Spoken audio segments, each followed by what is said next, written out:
리버스 키신저 전략 여러분 혹시 들어보셨나요? 아, 그 1970년대 키신저가 중국이랑 소련 사이를 달라놨던 것처럼요? 네, 같습니다. 그걸 오늘날 미국이 러시아를 중국으로부터 좀 떼어놓으려는 뭐랄까 현대판 구상으로 보는 시각이 있죠. 흥미롭네요. 오늘 저희가 주목할 자료가 바로 블룸버그 오피니언에 실린 할 브랜즈의 분석인데요. 이 구상이 왜 지금 당장은 성공하기 좀 어려운지 그 이유를 한번 깊이 파고 들어보겠습니다. 네, 사실 뭐 트럼프 행정부 때도 그렇고 바이든 행정부도 비슷하게 러시아와의 관계를 좀 관리해서 중국에 집중하려 했었잖아요. 그랬었죠. 안정적이고 예측 가능한 관계 뭐 이런 표현도 썼고요. 근데 이 분석은 아주 단호해요. 현재 시진핑하고 푸틴, 이 두 사람이 있는 한은요, 그런 분리 전략, 이거 현실성이 매우 낮다는 겁니다. 그냥 어려운 정도가 아니라 거의 불가능하다. 네, 거의 그런 뉘앙스죠. 근본적인 이유가 있다는 거예요.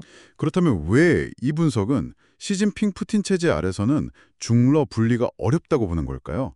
도대체 두 나라 관계가 어떻길래 과거 닉슨 키신저 때랑은 뭐가 다른 거죠? 음, 가장 큰 이유는요, 두 정상이 공유하는 목표 때문이라고 봐요. 목표요? 네, 바로 미국 중심의 국제 질서를 바꾸자, 그리고 우리 이 권위주의 체제를 지키자, 이런 공동의 비전이 있다는 거죠. 아, 이건 단순한 정책 협력 뭐 이런 차원을 넘어서는 거네요. 그렇죠. 굉장히 근본적인 거죠.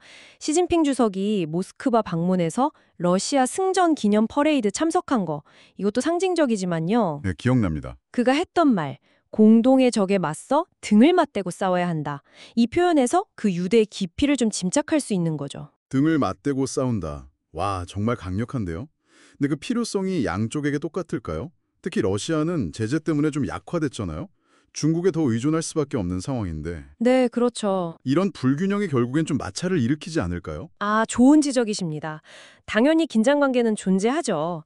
러시아가 중국에 점점 더 의존하게 되는 거라든지, 또 중국 입장에서는 러시아 때문에 유럽하고 관계가 나빠지는 거, 이런 것들이요. 네, 그런 부담이 있겠죠. 하지만 이 분석은요, 그런 긴장감보다는 공동의 적, 즉 미국에 맞선다는 그 더 큰 전력적 이해관계, 이게 훨씬 더 중요하다고 보는 겁니다. 아하, 더 큰 목표 앞에서는 부차적이다. 네, 푸틴 대통령만 봐도 그렇잖아요. 우크라이나 침공. 이걸 보면 미국과의 어떤 안정적인 관계, 이런 것보다는 그냥 현상 변경 그 자체에 훨씬 관심이 많은 거죠.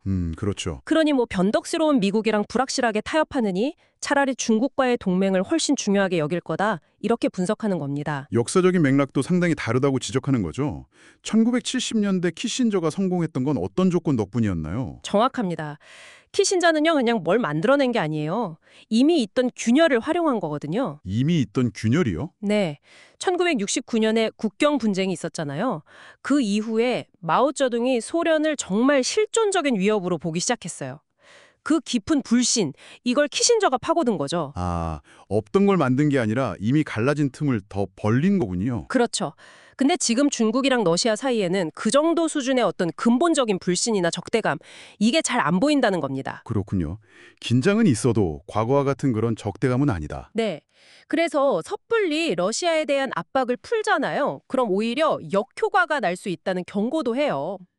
역효가요? 어떤 식으로요? 예를 들면 서방 제재에 대한 두려움이 좀 줄어들면 중국 기업들이 러시아랑 국방 기술 협력 같은 걸 더 강화할 수도 있다는 거죠. 그럼 결국 미국의 대서양 동맹만 약화되는 결과가 올 수도 있다. 이런 지적입니다. 그럼 정말 대안이 없는 걸까요? 그냥 이대로 지켜만 봐야 하나요? 그래서 이 분석가는 다른 접근법을 제시합니다. 이름하여 리버스 덜레스 전략인데요. 리버스 덜레스. 덜레스라면 그 1950년대 미국 국무장관 아닌가요? 네, 맞습니다. 존 포스터 덜레스. 그 아이디어에서 영감을 받은 건데요. 핵심은 이겁니다. 관계에서 약한 쪽, 그러니까 러시아를 계속 압박하는 거예요. 계속 압박해서. 네, 어떻게 하자는 거죠? 압박해서 강한 파트너인 중국에게 러시아가 점점 더 부담스러운 존재가 되도록 만드는 거죠. 감당하기 어려운 요구를 하도록 만든다. 뭐 이런 개념입니다. 아, 그러니까 러시아를 계속 제재하고 고립시켜서 중국에 더 의존하게 만들고 그러면서 동시에 중국이 러시아 때문에 치르는 비용, 뭐 예를 들면 2차 제재 같은 걸로 그걸 극대화시키자. 이런 건가요? 네, 바로 그겁니다. 이건 뭐랄까 당장의 분리를 노리는 게 아니에요. 굉장히 긴 호흡의 전략처럼 들리네요. 즉각적인 효과를 보기보다는 맞습니다. 그 점이 중요해요. 이건 장기전입니다. 양국 관계에 아주 미세한 균열들을 계속 만들고 장기적으로 압력을 쌓아가는 방식이죠. 그럼 목표는 현재가 아니라 미래에 있는 거군요. 그렇죠. 어쩌면 시진핑과 푸틴 이 두 사람 이후 시대에 올지도 모를 더 큰 기회를 만들기 위한 뭐랄까 포석 깔기 이렇게 볼 수도 있겠습니다. 네, 정리를 좀 해보면요. 리버스 키신저라는 아이디어, 이게 겉보기엔 매력적일 수 있지만 현재 시진핑과 푸틴이 공유하는 강력한 반미연대, 그 현실을 좀 간과하고 있다. 이게 이 분석의 핵심적인 경고 메시지인 것 같습니다. 네, 그렇습니다. 두 정상이 미국 중심 질서에 도전한다는 그 공동 목표 아래서 생각보다 훨씬 더 단단하게 뭉쳐 있다는 거죠. 이 현실을 먼저 제대로 인식해야 한다는 겁니다. 네, 리더십이 바뀌는 것 같은 큰 변화가 있어야 실질적인 관계 재편 가능성이 열릴 수 있다, 뭐 이런 뉘앙스로 들리네요. 바로 그 점을 강하게 시사하고 있죠. 자, 여기서 여러분께 한번 질문을 드려보고 싶습니다. 네, 어떤 질문이실까요? 이 분석의 관점에서 봤을 때요. 만약 시진핑과 푸틴 시대가 끝나기 전이라고 하더라도 이 강력해 보이는 중러 파트너십에 예상치 못한 균열을 만들거나 아니면 최소한 그들의 계산을 좀 복잡하게 만들 수 있는 그런 내부적 혹은 외부적인 요인, 뭐랄까 와일드 카드 같은 게 있다면 과연 무엇이 있을 수 있을까요? 와일드 카드라. 흥미로운 질문이네요. 여러분도 한번 같이 고민해 보시면 좋겠습니다.